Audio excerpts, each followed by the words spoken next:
Lewis Hamilton's announcement that he would be leaving Mercedes at the end of the 2024 season sent shockwaves through F1. What was already going to be a wild, silly season got even crazier as it opened up a move to a top team for so many midfield drivers. But while there is a wealth of options to choose from, none of them are going to be as good as Lewis Hamilton. Toto Wolff is desperate for a top-level driver to replace the man who brought him so much success, and will do anything to find them. But will they want to come to Mercedes? Today, I'll check out what's gone wrong at Mercedes this season and the 3 World Championship drivers they are in talks with to replace Lewis Hamilton. So, don't go anywhere. Despite an off-season overhaul of the design of their car, Mercedes have not only remained out of contention for race victories during the opening first 3 races, but appear to have fallen farther back from the fight at the front.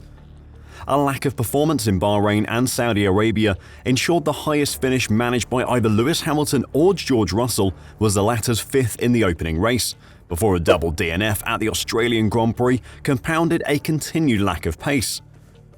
Though it is early days still, Russell is currently 7th in the Drivers' Championship and Hamilton is 10th, with Mercedes sitting 4th in the Constructors' Championship, just 1 point ahead of their customers Aston Martin. Even after 3 days of pre-season testing in Bahrain, Mercedes were optimistic regarding their prospects of taking the fight to the reigning Constructors' Champions Red Bull, but now appear to have accepted that something has gone fundamentally wrong. Mercedes technical director James Allison has admitted the team's poor start to the 2024 Formula One season has raised concerns over the correlation between findings from their simulator and performance on track. There are always correlation issues in every year in every team, and there always will be correlation issues between what you see in the factory and what you see on the track, because the factory is a sort of reduced version of reality, Allison explained in Mercedes' public post-race debrief. In the area of the high to low speed balance, we could do with some improvement in that area of the models, because there we have some difference between what we're seeing on the track and what we're seeing back in the virtual world. If you watched our most recent episode of Don't At Me, you'll know that this is something that has plagued the Mercedes F1 team since the start of the ground effect era in 2022, if not before then. The testing that Mercedes do in their factory does not match up to what happens in the real world. That means every time they make a new upgrade for their car, they don't know if it's going to have the intended effect or not, meaning potentially wasting budget cap money and development time, 2 things that are precious and finite to F1 teams. James Allison says that every team faces issues with correlation between simulation and real-world situations, which is entirely true. The real world has too many variables to be perfectly simulated. But Mercedes seem to be the only team who can't compensate for the problem and are continually caught out by it. This should be a worry for any driver thinking of signing on with the Silver Arrows as Hamilton's replacement. It certainly won't stop Mercedes from attempting to get some of the biggest names in the sport though. One name that has recently appeared and has shocked fans is Sebastian Vettel's. The 4-time world champion winning German was a dominant force for Red Bull before moving to Ferrari and coming tantalizingly close to winning a world championship for them, but was regularly held back by the Scuderia's own incompetence. He retired at the end of 2022 after 2 disappointing seasons with Aston Martin, missing out on their incredible surge to podium contention in 2023.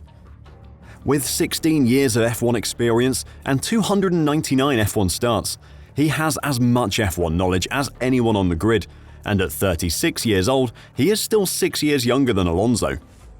In an interview with the German branch of Sky Sports, Vettel confirmed that he had spoken to Mercedes team principal Toto Wolff about taking the empty seat at the team next season.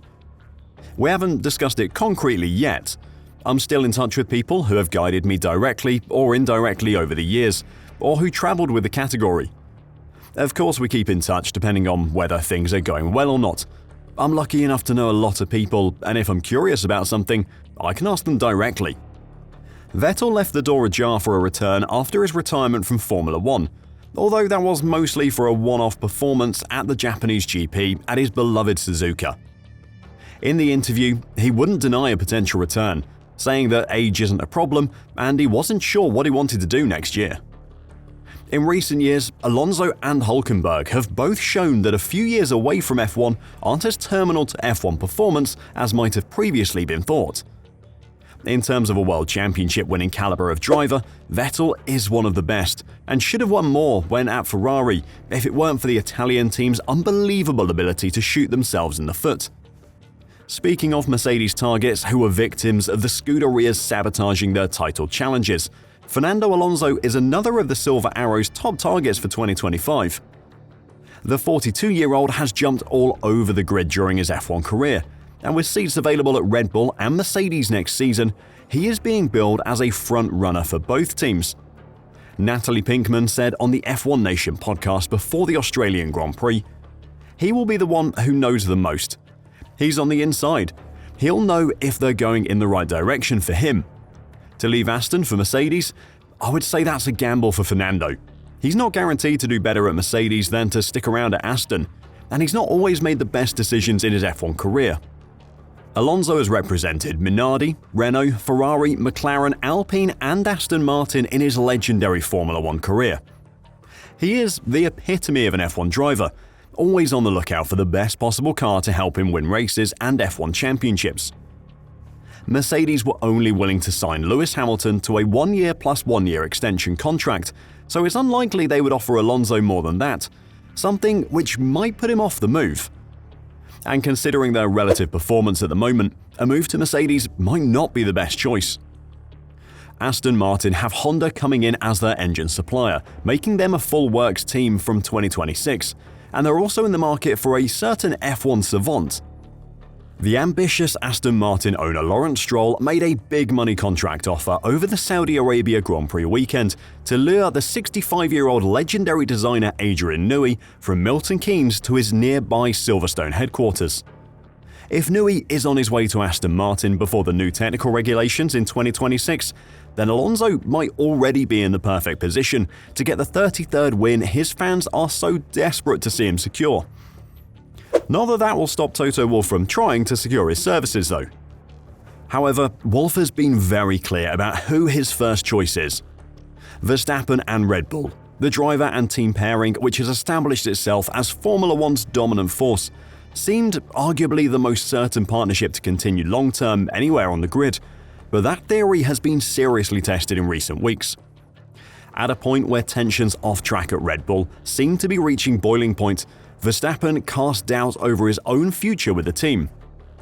"As much as we were taken aback by Lewis's decision so quickly, now I really want to take my time," Toto Wolff told Fox Sports Australia in Melbourne.